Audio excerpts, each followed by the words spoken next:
सभी को मेरा प्यार भरा नमस्कार। मैं प्रशांत सोलंकी स्वागत करता हूं आप सबका आपके अपने परिवार में। तो मेरे भाई हम आज डिस्कस करने जा रहे हैं। अभी हमने रिसेंटली एक वीडियो अपलोड करी थी, top 50 questions of subject verb agreement. अब इस वीडियो में आपके कुछ डाउट्स थे, आज हम उन डाउट्स को डिस्कस करेंगे। जैसे कि मैंने आपको बताया था कि हम हर चैप्टर के टॉप 50 क्वेश्चन आप लोगों के लिए लेके आएंगे, लेकिन एडिशनल आपके लिए जो हम दे रहे हैं वो ये है कि जो भी आपकी इस वीडियो पे पहले 3 दिन के अंदर जो भी कमेंट्स आए थे, उन कमेंट्स में जितने आपके डाउट्स थे उन सारे डाउट्स को मैंने उठाया है, उन्हीं क्वेश्चंस को लेके आया हूं सिर्फ, और एक बार फटाफट से जल्दी उन क्वेश्चंस को आपको एक बार फिर से समझा देता हूं मैं। पहला क्वेश्चन आप लोगों के लिए जो था वो ये था, क्वेश्चन नंबर 28 है। इस पर 2-3 बच्चों ने डाउट पूछा था, और डाउट क्या है ये मैं आपको बता देता हूँ। पहला एक बच्चा कहता है कि सर क्वेश्चन नंबर 28 एक्सप्लेन कर दीजिए। एक बच्चा कहता है कि सर क्वेश्चन नंबर 28 का ऑप्शन बी नहीं समझ आया है, a number of wild life sanctuaries in the country have increase significantly, ये वाला पार्ट है ना। और एक बच्चे का कहना है कि question number 28 option D is also wrong, please explain it in the next lecture. ठीक है, तो नेक्स्ट लेक्चर में तो हम डिटर्मिनर्स डिस्कस करेंगे, जो कि कल वीडियो आपको मिल जाएगी। लेकिन आज हम ये देख लेते हैं कि इनमें क्या क्या है। देखो, सबसे पहले तो ऑल्सो अवॉर्डेड। देखो, अवॉर्डेड आपकी वर्ब की थर्ड फॉर्म है, ये आपका सब्जेक्ट नहीं बन सकता है।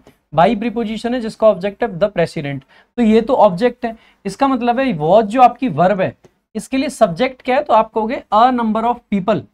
अ नंबर ऑफ पीपल आपका सब्जेक्ट है, जिसका मतलब होता है मेनी पीपल। अगर अ नंबर ऑफ पीपल आपका सब्जेक्ट है, अ नंबर ऑफ सेंस क्या देता है, मेनी। ठीक है, तो मेनी के साथ में प्लूरल वर्ब आनी चाहिए थी, इसीलिए वॉज की जगह पे यहाँ पे क्या आएगा, आपका वर आएगा। तो पहले सेंटेंस में आपको डाउट नहीं रहा होगा, तो ये सिंपल था। दूसरा, a number of wild life centuries. अब आपको पता है कि ए नंबर ऑफ के साथ में क्या होता है कि आपकी प्लूरल नाउन आती है। ठीक है, तो आपको लगेगा कि सर यहाँ तक तो सही है। इन प्रेपोजिशन है जिसका ऑब्जेक्ट है द कंट्री। ठीक है, तो आगे हैव। अब आपको लगेगा कि सर अ नंबर ऑफ है, हैव है, ये तो सही है। लेकिन मैंने आपको 2 फ्रेजेस बताए थे, एक था अ नंबर ऑफ और एक था the number of. A number of जो होता है, इसमें क्या होता है मेरे भाई कि ये सेंस देता है मेनी का, और द नंबर ऑफ जो होता है वो सेंस देता है संख्या का।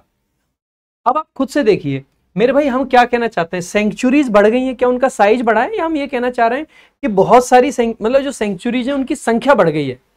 जब भी बढ़ने या घटने की बात होगी, जब भी इंक्रीज या डिक्रीज की बात करेंगे, तो हम द नंबर ऑफ का प्रयोग करते हैं, कभी भी अ नंबर ऑफ का प्रयोग नहीं करेंगे। हम ये कह सकते हैं कि a number of boys have come, बहुत सारे बच्चे आ चुके हैं। लेकिन हम ये नहीं कह सकते कि a number of boys have increased, नहीं कह सकते। हमें कहना पड़ेगा the number of boys has increased, the number of boys has decreased. तो इंक्रीज या डिक्रीज की बात होगी। ठीक है, तो ऐसे केस में हम कभी भी अ नंबर ऑफ का प्रयोग नहीं कर सकते, इसीलिए एक ही जगह पे द आएगा, और क्योंकि द नंबर ऑफ है इसीलिए हैव की जगह पे हैज आएगा। तो एक तो ये डाउट था आप लोगों का, तो ये क्लियर हो जाएगा। जो यहाँ पे किसी बच्चे का था, ये नीचे वाले बच्चे का जो है, हाँ मतलब जिसका भी रहा होगा, शायद ये डाउट था किसी का, a number of wild life sanctuaries, हाँ ये रहा। ठीक है, आगे the bowler tries to bowl a yorker, ये आपके लगभग समझ आ गया होगा, क्योंकि सेम ऐसा ही सेंटेंस मैंने आपका जो 45 दिन 45 मैराथन कराई थी वहां पे भी कराया था, तो फिर भी समझा देता हूं। द बॉलर सब्जेक्ट है, ट्राइज आपकी वर्ब है, प्रेजेंट का इंडेफिनिट टेंस चल रहा है, टू बॉल आपका इन्फिनिटिव है, क्या बॉल करने की कोशिश करी, यॉर्कर। एंड आपका कंजंक्शन है, ये आउट जो है ना, अब आउट के आगे कोई नाउन नहीं है, इसका मतलब है प्रेपोजिशन नहीं है। जब ये प्रेपोजिशन होता तो इसके आगे कोई नाउन आता, अगर ये प्रेपोजिशन नहीं है तो इसका मतलब है एडवर्ब है। अब सेंटेंस के स्टार्टिंग में एडवर्ब आ गया और फिर आपका क्या है, वर्ब आ गया। अब बेटा verb, come the trademark MS Dhoni shot, helicopter shot, तो कहा गया है कि ट्रेडमार्क MS धोनी जो हेलीकॉप्टर शॉट है वो निकल के आया, तो निकल के कौन आया अल्टीमेटली, ट्रेडमार्क हेलीकॉप्टर शॉट, है ना।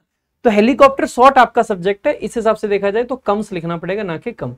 तो समटाइम्स ऐसा होता है कि ये जो स्टार्टिंग में एडवर्ब आ जाता है, फिर वर्ब आती है, फिर सब्जेक्ट आता है। ऐसे ही एक लास्ट में भी डाउट था किसी बच्चे का कि सर ये तो लास्ट वाला आपका एरर होना चाहिए, क्योंकि अ सीरीज ऑफ लेक्चर्स के साथ तो प्लूरल वर्ब आनी चाहिए, लेकिन ऐसा नहीं है मेरे भाई। यहाँ पे सेंटेंस को हम का जो सब्जेक्ट है वो अ सीरीज मानेंगे, सीरीज आपका क्या है, सब्जेक्ट है, ऑफ प्रीपोजिशन है जिसका ऑब्जेक्ट है lectures, a series of lectures. ठीक है, ऑन क्लाइमेट चेंज, तो क्लाइमेट चेंज पे अ सीरीज ऑफ लेक्चर्स चलेगी, हम उसकी बात करना चाह रहे हैं। हालांकि समटाइम्स हम देखते हैं कि मॉडर्न इंग्लिश में जैसे ये अ सीरीज ऑफ लेक्चर्स है ना, इसको प्लूरल मान लिया जाता है बहुत जगह पे आप देखोगे, लेकिन वो तरीका जो है वो फॉर्मल इंग्लिश में हम लोग पीछे हट जाते हैं। फॉर्मल इंग्लिश में सामान्यतः है अ सीरीज के साथ में हमें सिंगुलर वर्ब का प्रयोग करना, ना कि प्लूरल का। तो इस बात को आप एकदम मतलब गांठ बांध लीजिए कि जब भी हम बात करते हैं अपने एग्जाम्स के पॉइंट ऑफ व्यू से तो अ सीरीज के साथ में सिंगुलर वर्ब आती है, ना कि प्लूरल, इसीलिए इज आपका करेक्ट था। तो ये आपका एक डाउट था जो कि मैंने सुलझा दिया है। आगे देखते हैं। एक ये था कि सर 30th क्वेश्चन में the team of scientist which was working on the vaccine which related to science, कह रहे हैं कि विच जो वो साइंटिस्ट से रिलेटेड कर रही है।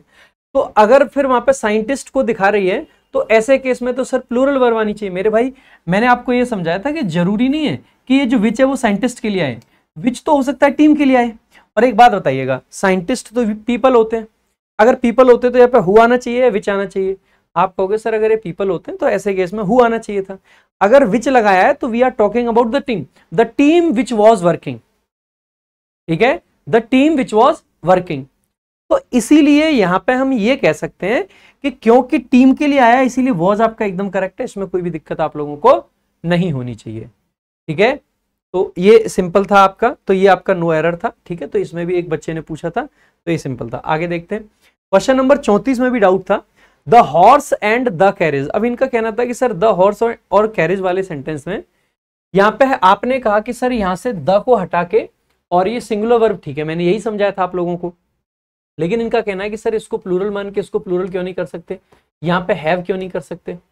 तो उसके लिए आंसर सिंपल है मेरे भाई। सामान्यतः म्यूजियम में अगर घोड़ा गाड़ी को म्यूजियम में लगाया गया है तो ऐसा तो है नहीं कि घोड़े को यहाँ लगा दिया जाए और गाड़ी को अलग लगा दिया जाए। घोड़ा गाड़ी को एज अ यूनिट म्यूजियम में लगाया जाएगा।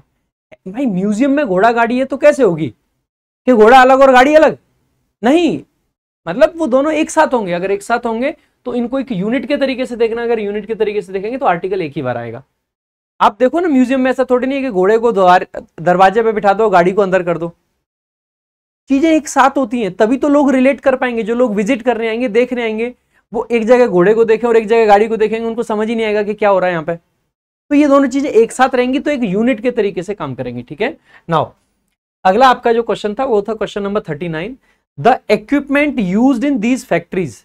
अब देखो इसमें डाउट क्या है, 39 क्वेश्चन में यूज्ड वर्ब क्यों नहीं हो सकती है, इस पे भी बता देते हैं। द इक्विपमेंट आपका क्या है, सब्जेक्ट है। अब मैं एक बार को मान लेता हूं कि यूज्ड आपकी वर्ब है। अगर यूज्ड वर्ब है, जैसे मैं आपके सामने ऐसे लिखता हूं ना कि I used this marker last week, ठीक है। तो आई यूज्ड, आई सब्जेक्ट है, यूज्ड वर्ब है। आई यूज्ड व्हाट, तो दिस मार्कर आपका ऑब्जेक्ट है।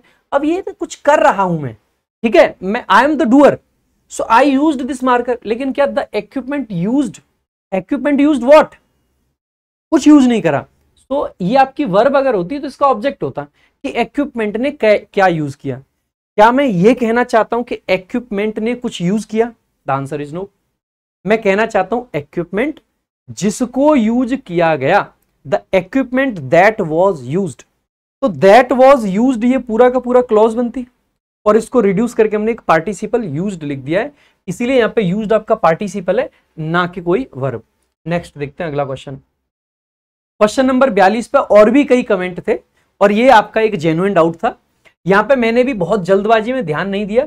एवरी सिटीजन आपका सब्जेक्ट है, वेदर एजुकेटेड और नॉट, चाहे वो एजुकेटेड है चाहे नहीं है। अगर एवरी आ गया तो सब कुछ सिंगुलर आता है, इसीलिए यहाँ पे आपका क्या आएगा, हैज आएगा। और हैज के साथ में ऑब्जेक्ट आ गया द राइट टू वॉइस।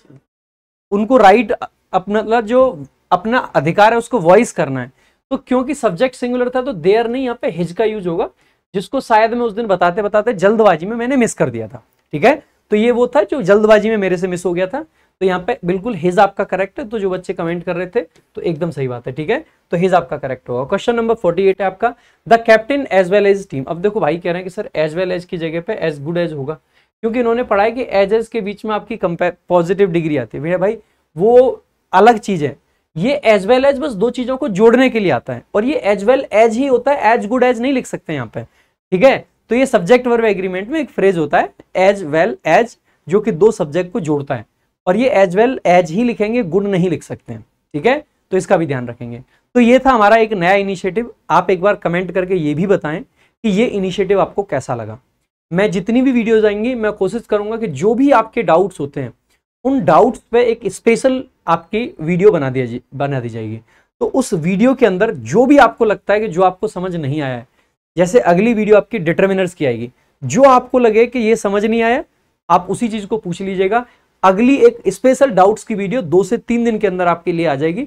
2 से 3 दिन का समय इसलिए दिया जा रहा है आप लोगों को, जिससे कि प्रॉपर कमेंट्स आ पाए। जो बच्चे सारे देखते हैं, बहुत सारे तो तुरंत देख लेते हैं, बहुत सारे थोड़ा लेट देखते हैं, तो सबके डाउट्स को मैं कवर कर पाऊं, ठीक है।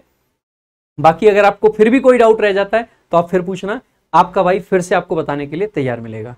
वीडियो अच्छी लगी हो तो लाइक करना, शेयर करना। अगर आपको जेन्युइनली ये लगता है कि मैं आप लोगों की किसी भी तरीके से कोई मदद कर पा रहा हूं और आपके कैरियर को लेके मैं भी उतना ही सीरियस हूं जितना कि आप हैं, तो भाई वीडियो को लाइक और शेयर जरूर करना। हर किसी तक ये 50 दिन हर किसी तक ये टॉप 50 क्वेश्चंस वाली सीरीज पहुंचनी चाहिए। ये आप लोगों की जिम्मेदारी है। इस सीरीज में बेहतर से बेहतर, बेस्ट से बेस्ट चीजें होंगी, ये मेरी जिम्मेदारी है। Thank you so much. जय हिंद, जय भारत।